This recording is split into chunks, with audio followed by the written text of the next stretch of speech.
Turning now to new developments in the Cipriano murder case. A judge denying a motion to toss out Tucker Cipriano's confession. 7 Action News reporter Jim Kurtzner joins us live from the Oakland County Courthouse in Pontiac. This whole thing kind of started late today and ended just a short time ago, Jim.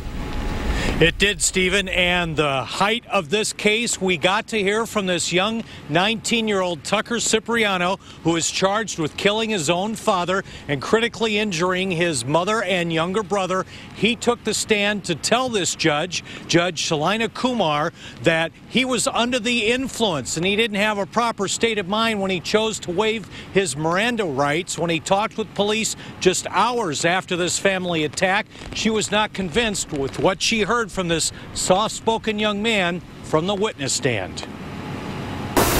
Distraught and just terrified. Terrified of what? That this was an actual happening, like these events actually occurred, and that I was actually explaining myself, and having to explain myself in this kind of situation scared me. That I didn't want to talk, that I didn't want to talk about what happened. The judge also heard from 2 Farmington Hills detectives who testified Tucker chose to talk with them after he was arrested. He signed an advice of rights form, and they kept asking questions.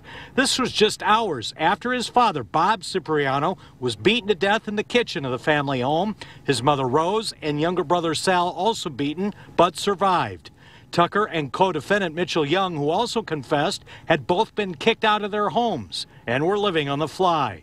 They broke in to steal anything of value. Tucker wanted to clean up his role in the attacks with police. And in fact, you wanted to tell your side of the story, right? I wanted to change what they had their thoughts on. They thought that I killed my dad, that I went after my mom, and that I planned on killing my little sister. I wasn't allowed to have that be the story written. So the motion to toss out the confession is denied. It's almost a 2-hour video confession with Farmington Hills Police. It would be played to the jury when this case goes to trial next year. Both of these young men, Tucker Cipriano and Mitchell Young, will stand trial together, but they will have separate juries. We're live in Oakland County. Jim Kurtzner, 7 Action News. Jim, what was the reaction in the courtroom as Tucker Cipriano was sitting there talking about being on drugs and being frightened and terrified?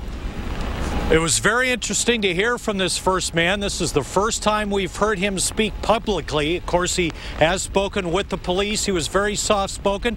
He seemed to be somewhat convincing. He also described how he's been a lifelong special ed student. He's been on meds for bipolar, for mood disorders, but none of that swayed the judge here this afternoon.